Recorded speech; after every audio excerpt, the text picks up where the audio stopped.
The room was dimly lit, with candles burning in every corner. I lay on the bed, and the air was thick with heat.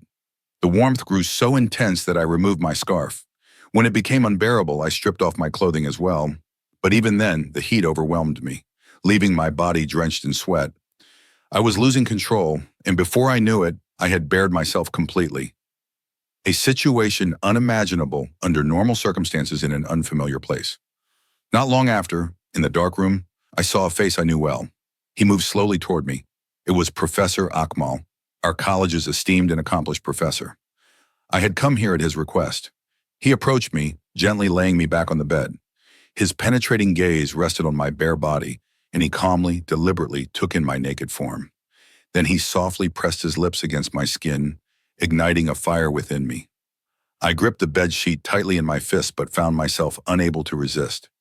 He lay down beside me and began stroking my hair with his fingers, his eyes never leaving my body. I was under some spell, unable to look away. Slowly, he started violating me. I wanted to stop him, but neither my words nor my voice would come. I couldn't even move. All I could do was feel his vile acts. A sharp wave of pain erupted in my lower abdomen, but I couldn't scream. He began to satisfy his lust, and as his emotions intensified, tears streamed down my face. I had never been with a man before, and enduring his masculinity was unbearable for me. My voice failed me. When Professor Akmal fully closed the distance between us, it felt like my soul had been destroyed. Yet his desires weren't quenched.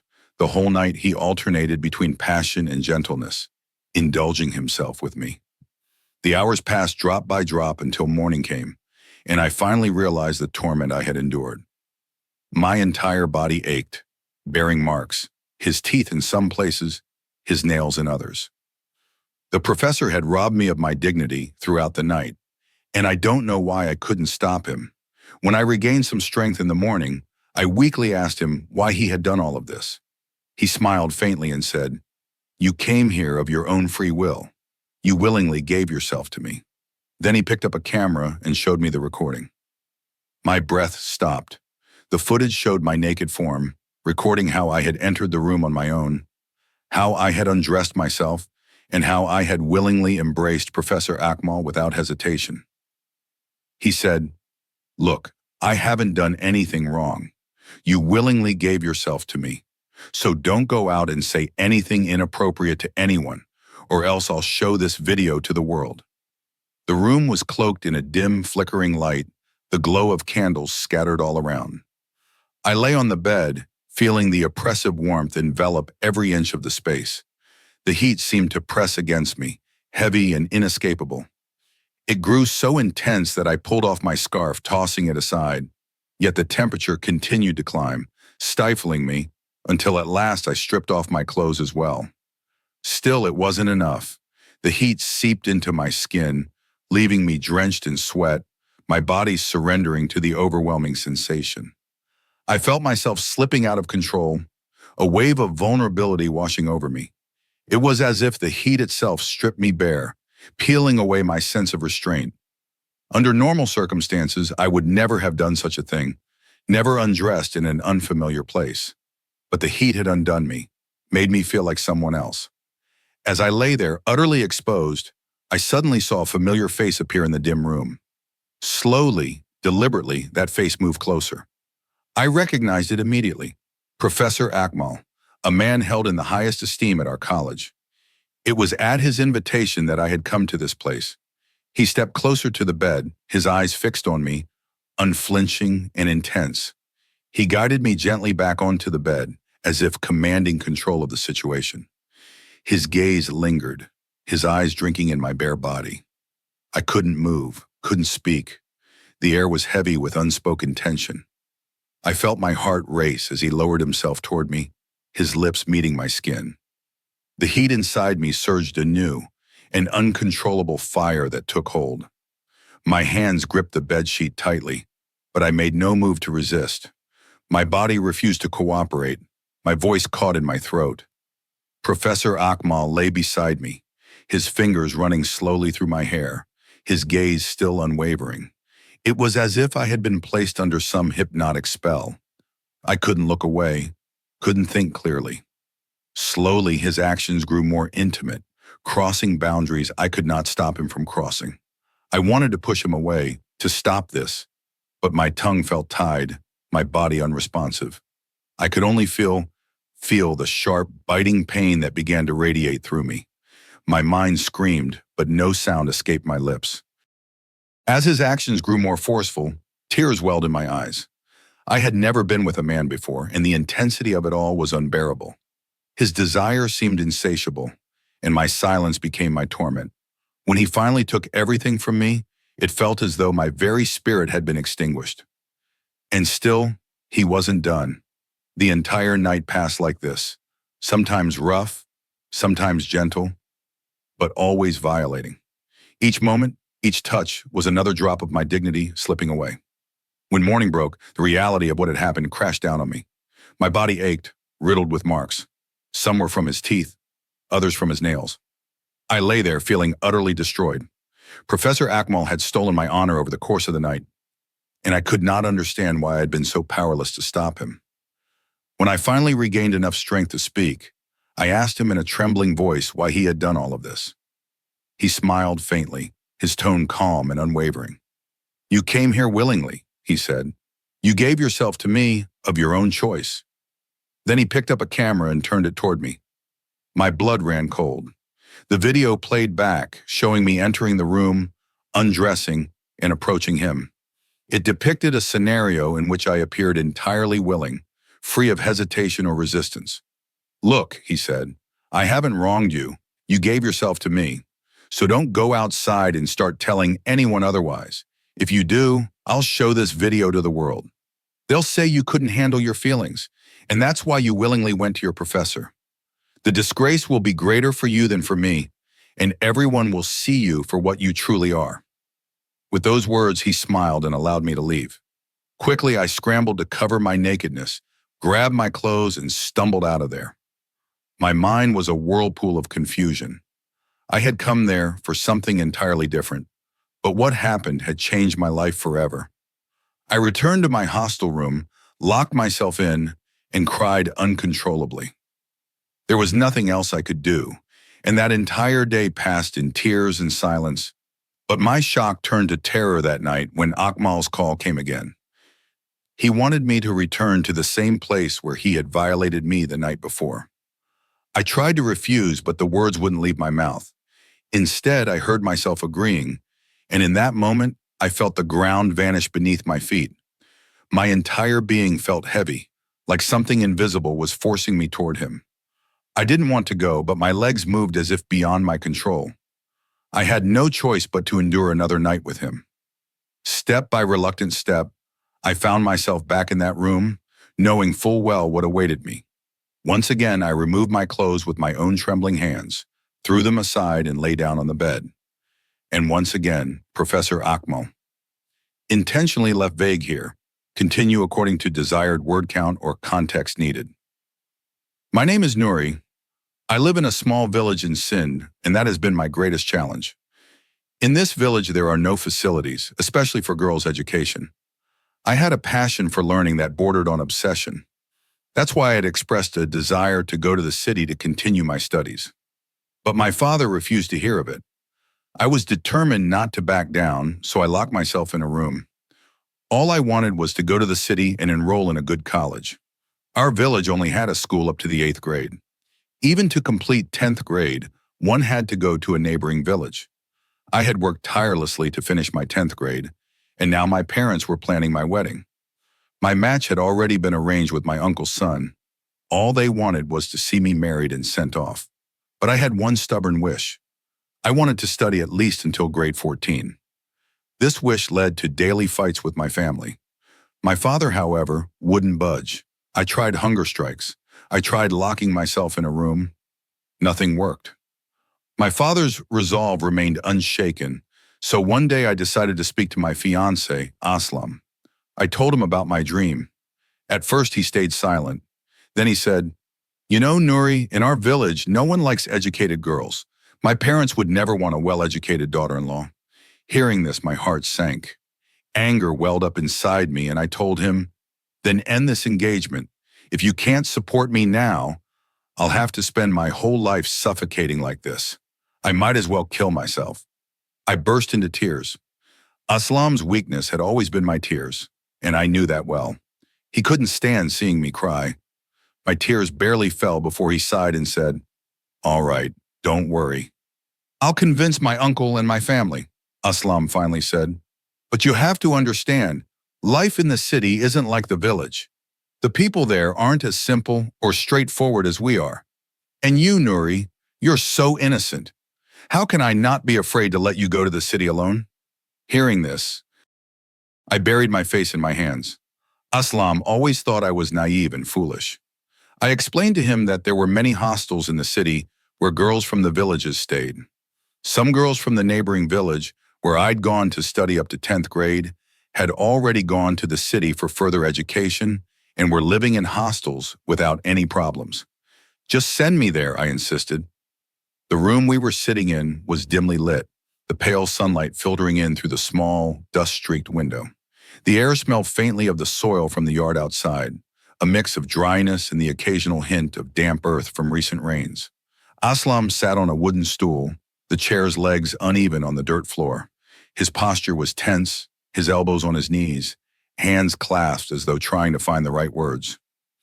His simple, weathered clothes bore patches from hard work in the fields. Behind him, the walls of the room were adorned only with a single calendar from last year, the faded image of golden fields hanging slightly askew. The ceiling was low, its wooden beams visible, some cracked and worn from years of wear. A faint hum of voices came from the neighboring house, women calling to one another, children's laughter rising and falling. After much persistence on my part, Aslam managed to convince everyone somehow. He took full responsibility and escorted me to the city, got me admitted to college, and even arranged a hostel room for me. Classes were due to start a month later, so I spent the last month in the village before setting off for 6 months in the city. When the time came to leave, my mother placed her hand on my head and said, "I'm sending you off with dignity. I trust you will come back with the same dignity." The journey to the city was like traveling to a different world. As we left our village behind, the familiar sounds of roosters crowing and neighbors calling out to each other faded, replaced by the hum of engines and the distant honks of buses. The dirt road turned to asphalt, and then wider, smoother streets lined with streetlights that flickered on as dusk approached. I looked out the bus window, the landscape shifting from the flat, green fields of our village to clusters of buildings, some tall and gleaming, others old and worn. Vendors lined the streets, their carts piled high with vibrant fruits, and shop signs glowed in colors I'd never seen in our quiet, earthy village. The air grew dense with unfamiliar scents, spices wafting from roadside eateries, the faint tang of pollution, and the occasional whiff of blooming flowers from small gardens tucked between buildings. Aslam guided me through the bustling city streets to the hostel. It was a 3-story building, its beige paint peeling at the edges, with a small rusted sign that simply read, "Hostel," in bold letters. The entrance was narrow, leading to a dimly lit lobby where a fan creaked overhead. The caretaker, an older woman with sharp eyes and a no-nonsense demeanor, showed me to my room. It was simple, a single bed with a thin mattress, a small wooden desk by the window, and a wardrobe whose door didn't quite close properly. The room smelled of faint cleaning detergent and the lingering perfume of previous occupants. Outside the window, the city lights blinked against the growing night. I promised her that I would honor her trust, complete my education, and marry Aslam once I graduated. Although my father was upset with me, he still placed his hand on my head and offered his blessings. With Aslam by my side, I arrived in the city. The city was a whole different world, so full of lights and life. Everything, from the clothes to the faces, was entirely unlike what I had known. The women in my village had never worn makeup the way these city women did. The contrast was almost overwhelming. Aslam dropped me off at the hostel, handed me a phone, and left. He sternly instructed me not to make too many friends, to focus on my studies, and to stay inside my room.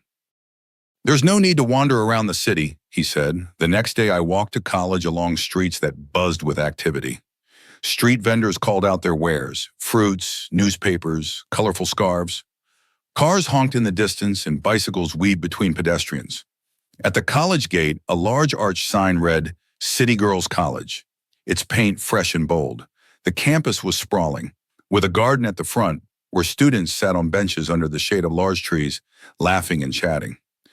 The main building was grand and white, with wide steps leading up to heavy wooden doors. Inside, the air was cool and smelled faintly of chalk dust. The hallways were crowded with students, their laughter echoing off the walls. Each girl was dressed more vibrantly than the next, their clothes a mix of modern trends and traditional touches, bangles jangling as they moved. Some carried books clutched to their chests, others chatted animatedly as they walked in groups. Aslam dropped me off at the hostel, handed me a phone, and left. He sternly instructed me not to make too many friends, to focus on my studies, and to stay inside my room. There's no need to wander around the city, he said. Tonight, meet me in the small room behind your hostel, Professor Akmal said. I'll be waiting there. Since the exams are coming up, I have some important details to share with you. There was a small room tucked away behind the hostel, completely empty most of the time. Professor Akmal explained, I'll talk to the other girls there too, and I'll go over everything about the exam. You'll have all the insights, and I promise you'll get the best results. Hearing this, I was filled with excitement. Finally, I thought I'd be able to achieve top marks and prove to my father how capable I really was. The idea of making him proud drove me. That night, I left my room and made my way toward the back room. I hesitated briefly, remembering that leaving the room after dark was not allowed. But to my surprise, no one stopped me, not even the warden. I walked unnoticed through the quiet halls until I reached the room. As I stepped inside, I was startled to see the room dimly lit by an array of small oil lamps. The soft, flickering light cast long, shifting shadows on the bare walls. In the middle of the room sat Professor Akmal, a calm and knowing smile on his face. He motioned for me to come in. There's no electricity here, he said lightly, so I've used these lamps for lighting. Back in my village, we always used these when there was no power. I nodded, trying not to seem uncomfortable. I'd seen lamps like these before in the village, so the lighting itself didn't feel strange, but the room's layout and decor unsettled me. A single bed stood against one wall, covered with a plain sheet, and scattered around the room were various items draped in dark cloth. The atmosphere was oddly oppressive, almost as if the room was trying to close in on me. Professor Akmal was sitting on the floor, his back straight, his hands resting calmly on his knees. Why are you sitting on the ground? I asked him. Please, use a chair. I feel bad sitting on the bed while you're down there. He just smiled and replied, No need. I'm a simple man. I'm comfortable here. I remained seated on the bed, feeling the weight of the unusual environment pressing down on me. Minutes passed, but no other students showed up. Professor Akmal glanced at his watch, then said, It seems like no one else will come. Let me just teach you what you need to know. He began explaining the exam topics, his voice low and steady. Yet as I listened, my thoughts began to drift. I couldn't fully focus on his words. The faint glow of the lamps, the heavy scent of the oil they burned, and the oppressive heat of the small room all conspired to make my head feel heavy. I struggled to stay alert, but an uncomfortable sensation crept over me, a prickling, as if needles were pressing into my skin. Slowly, an overwhelming warmth began to rise within me. It wasn't long before I felt my body growing damp with sweat. The room seemed to shrink, the heat intensifying until I felt I couldn't breathe. Without fully realizing what I was doing, I reached up and removed my scarf, then my outer layer of clothing, setting them aside. The air clung to my skin, thick and stifling. I was perspiring so much that my clothes felt heavy, unbearable. At some point, I became aware that Professor Akmal had moved closer. His presence was almost magnetic. I couldn't move away, couldn't speak, couldn't even think clearly. Slowly, deliberately, he leaned toward me, his eyes locking onto mine. What happened next felt both unreal and inevitable. His hands touched me, and though I felt a surge of shame, I found myself frozen, unable to resist. A strange, unfamiliar heat rose in my chest. I didn't know if it was fear or something darker, but I couldn't stop him. Instead, I felt myself succumbing, unable to summon the strength to push him away. What followed was a blur. His hands on my body, the weight of his touch. It overwhelmed me. My chest tightened, and my breath came shallow and fast. At times, I thought I would scream, but no sound emerged. My body felt as though it no longer belonged to me, as if it were an object being acted upon rather than something I controlled. I felt the sharp pressure of his embrace, the sound of his breathing loud in my ears. My eyes filled with tears, but they spilled silently. I couldn't even weep aloud. By morning, my strength was gone. I was left hollow, trembling, and covered in marks, bruises, nail scratches, and the raw imprints of teeth. I returned to my room, numb and ashamed. There, in the safety of four walls, I collapsed onto my bed and broke down. The day passed in a haze of tears, my mind looping through the events of the night. I couldn't understand how it had come to this. All I had wanted was to study, to prove myself, to make my family proud. But now, all that remained was a deep, searing sense of loss. When night fell once more, the phone rang. It was Professor Akmal again. His voice was calm, almost soothing, as he asked me to return to the same room. I wanted to say no, to hang up, to run away, but I couldn't. My voice caught in my throat. Before I knew it, I had agreed, my hands shaking as I ended the call. With every step toward that room, it felt as if the air around me grew heavier. It was as if an invisible force was pulling me there, a force I couldn't resist. My heart pounded, my mind screamed at me to turn back, but my legs carried me forward. I entered the room once again, and once again I felt the oppressive heat, the prickling sensation on my skin. I removed my clothes, setting them aside as if on command. Professor Akmal was already there waiting, and once again he took what he wanted. In the morning, when I regained consciousness, tears streamed down my face. I sobbed, "What have you done? Why did you ruin my honor?" He looked at me with a faint smile and said, "You are not only innocent, but also young and incredibly beautiful. A man would lose all self-control just looking at you." I couldn't help but pour out my feelings upon you. "You should consider yourself lucky to have someone like me. Look, even after 2 nights, I haven't held back my love or emotions for you. When you come again tonight, I will love you just as intensely."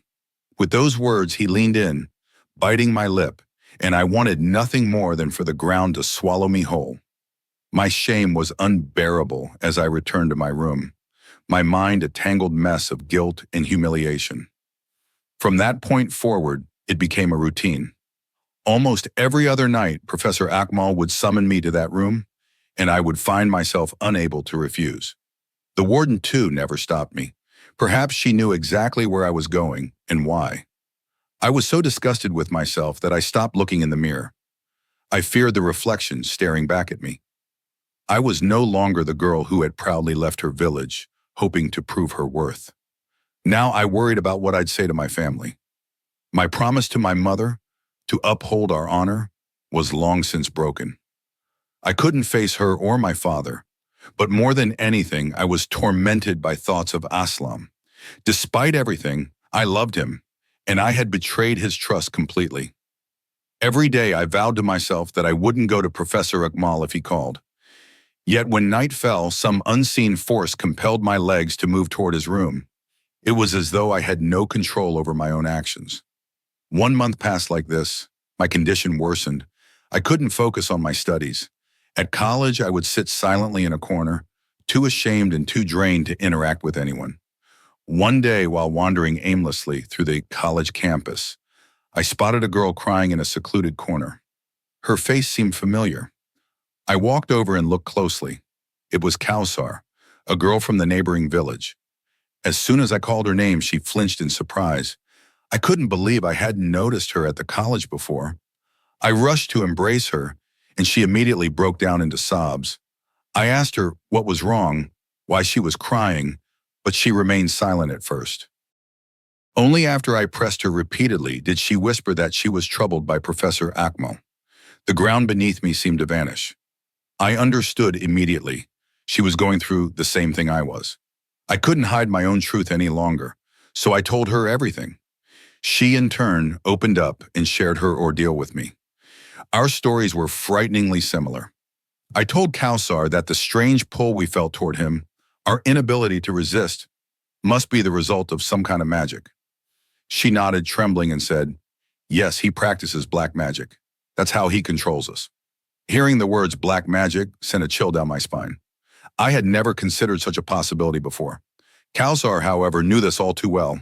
She cried even harder, saying that there was no way to break the spell, no way to escape his grip. "We're trapped," she said. "We'll have to endure this for the rest of our lives." The first time we had unknowingly succumbed to his magic, surrendering our dignity. After that, he had videos of us, evidence he used to blackmail us into silence. We were both drowning in helplessness. Despite our shared misery, we didn't know what to do. Whenever Professor Akmal summoned us, it was as if our legs moved of their own accord. We tried to resist, but the force drawing us to him was too strong. Over time, we discovered there were other girls as well, many others who had fallen victim to his schemes. None of them dared to speak out, just like us. It became clear that Professor Akmal had deliberately targeted the hostel girls. He had chosen a place where young women, far from their families and support systems, lived under his reach. And the warden? She must have been involved somehow, or perhaps she turned a blind eye because he paid her off. She knew everything, yet did nothing. Each night, the cycle repeated. Each day, we lived with the unbearable shame and fear. The weight of knowing we were not alone in our suffering didn't lessen the burden. Instead, it made the situation more horrifying. Professor Akmal's power wasn't just in his physical presence or his manipulation. It was in the spell he cast over all of us, keeping us silent, isolated, and broken.